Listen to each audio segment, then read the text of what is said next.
Hi, welcome to the Jesse Mack One Word or Less comic review. Not one word or less, and also this bow tie is choking me. Year-end wrap-up. Usually this would be where I talk way too much about comics, but because I stopped going weekly in the last year, I have talked way too much about comics for way too long, so I probably will actually talk less at this year-end review than most. But if you want to hear me blather on about comic books, I've talked about 120 titles in the last year, at a decent amount of length, like usually just 2 or 3 minutes, but still, I've gone into them. Let's see if I can go into some of these. Alright, we're going to start with Batman 83. Which one was this? Man, I am so out of practice. Yeah, that'll do it. The death of Alfred and Bruce dealing with it was heart-wrenching and difficult to move through in a very enjoyable way. And I really thought when I sat down to do these, to do my year end, and I looked through the 120 comics that I put in my top 10 over the last year, I found it hard to believe it wouldn't just all be Batman comics. And then it's like, oh, well, no, it's all going to be Batman comics and Wicked and the Divine. But no, it's all going to be Batman comics, Wicked and the Divine, and Walking Dead, because that had a great end. Oh, wait, but then also, we're definitely going to have some of the Powers of X, House of X in there. And as it turns out, this is the only Batman book that made my top 10. But it's been once we got past Nightmares, which didn't really do it for me, it was a very strong year. The wrap-up of Tom King's time on Batman was just wonderful. So, good on you. Please write something else that I want to read, because I'm going to read it regardless, and it would be nice if it's something I actually kind of like. Then again, I read a Mr. Miracle book, which I wasn't planning to do, and that was aces. So, I'll follow you where you go. Go somewhere, please. I'm ready to follow you. Oh, and speaking of The Wicked and the Divine, which one was this? Because again, I made this list and then had to sit on it for a week because I had to work my real job and wasn't at home while there was light. Okay, so this is the one where we go back and we get the story of Ananke, and I thought it was very well done.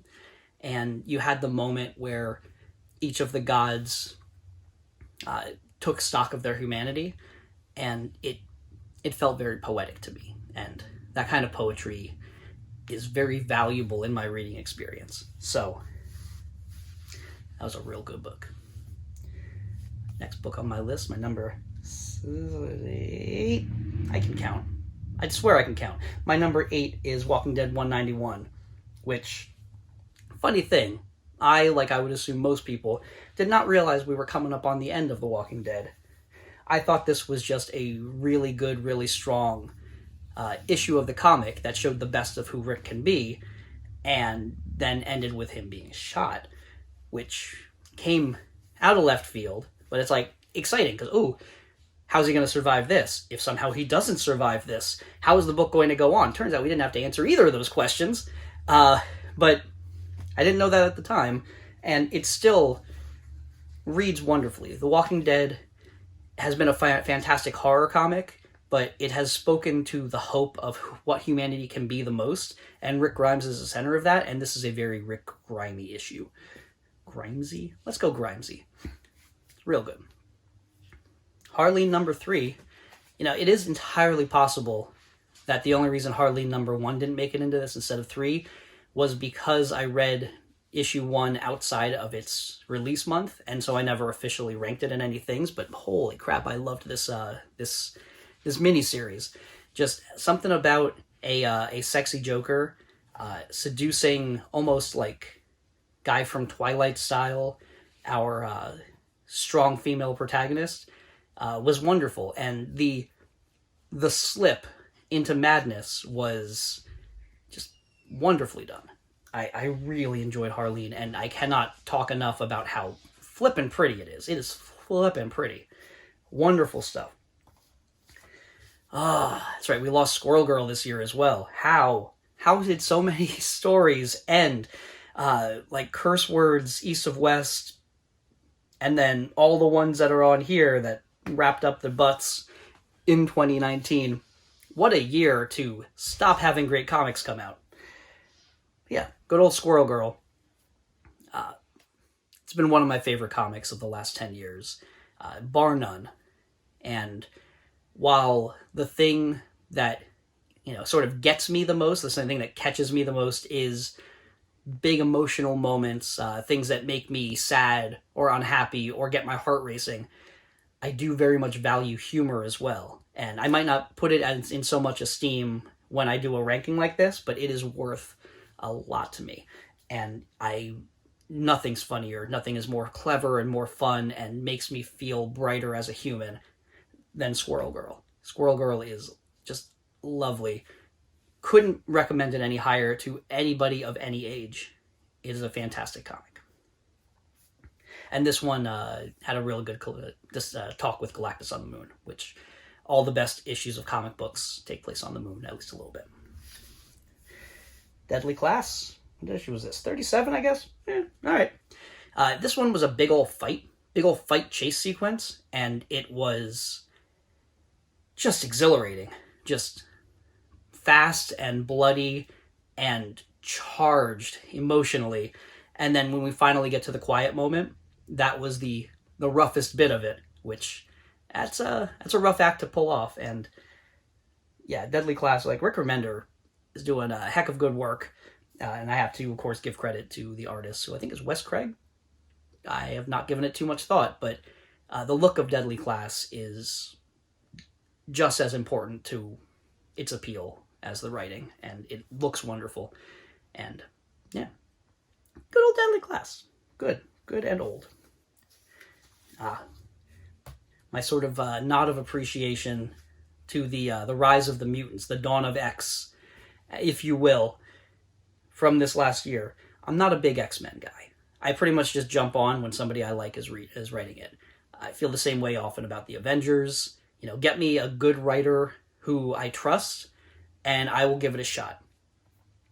I made the right choice, giving this one a shot, because Hickman did what Hickman does. He does what Hickman does best, which is take an idea, pull it apart, figure out ways to put the pieces back together again to make a picture that nobody had ever seen before, that is somehow more fine and like small, and also more grand and epic than anything that anybody has ever thought of before. And the possibilities for the X-Men universe. I'm reading most of the X-Men comics now, or trying to, because they freaking sell out so quickly at my comic store. This one with the tale of Moira McTaggart, Moira X, was just wonderfully done. This was actually the first book from the House of X Powers of 10 comics that I read, and it stuck with me very hard. It was just wonderfully done. It is a mastery of the form as well as the function. Oh, yes. And then we have not the actual ending of The Wicked and the Divine, but the sort of, the penultimate issue that ends the larger arc of the story, which is, where do we go from here? How does this story end before we see how it ends up? And this one was intense and exciting. It was deeply emotional. It was clever and funny. I'm just going to read it again while you sit and wait. It had a single moment in the last page that I'm now looking at that almost makes me tear up, because it's just so beautifully done. Sometimes Gillen can be too clever for his own good, and usually he is so clever that it's just good. He's just good. And I really enjoyed it. Die was also really good this last year. A real bum show of a comic, but enjoyably so. Like, man, that's a depressing comic, but I'm looking forward to seeing where that goes. I feel like that one's been kind of rolling aimlessly, no pun intended, 20-sided dice. My top two comics are both The Walking Dead. First, you have issue 192, which was the... it says it in the corner. The aftermath of Rick Grimes getting shot. Which, spoilers, is Rick Grimes dying. And then having to deal with that pain and the outpouring of emotion, and it's been a long journey with The Walking Dead. This is well over 10 years of reading this comic. And that's a long time, I think over 15 years too, if the math serves, or just about. And it's hard to get to a place where it feels like a good place to stop. And as it turns out, this is a fantastic place to stop. Didn't know that that's what I was reading when I read it. Didn't even know it when I was reading the next issue, the last issue. But yeah, just seeing Carl try to be he's trying to do his father proud, trying to be the best man that he can be, and not be his father, but to act the way his father would have acted in those situations, and continue to not reduce himself to base emotion and just work for the betterment of society. And it's just wonderful. But then, I got The Walking Dead 193, which, again, I did not know this was the end of the comic till I turned a page and turned another page, and then it said the words, "The End." So, good job. You got me. What I lost in the excitement of seeing where things would go after this time jump with Carl as the protagonist, it more than made up for it by having it be a nice wrap-up of the series. Just a wonderful one. And a nice little self-contained story in itself. If this was all you ever read from The Walking Dead, you would probably enjoy it, even though 80% plus is in service to things that happened before it. It's you wouldn't get nearly the experience, like a fifth of the experience of having read the whole book with This Is the End if you just read it by itself. But it's still a compelling enough story just to read by itself, and that says volumes. So, speaking of volumes, man, those freaking four phone books now of Walking Dead, if that's the way you would like to consume it, which, wonderful stuff. I like comics. I'm really happy to keep reading them. I think I might go to a slightly shorter review thing in the future again, because I made it easier on myself by doing it just monthly instead of weekly. Then I made it harder on myself by talking about the comics every week, which is not too much harder, but it takes a bunch more time, if not too much more effort. But I don't like it as much. I really just don't like it as much. And then I got the green screen, and that adds a whole other level in the editing process that I did not think was going to happen.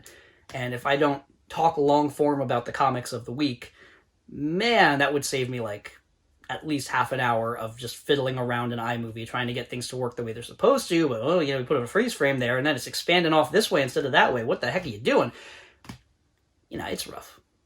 It's rough trying to do things, but hopefully the end product has been good.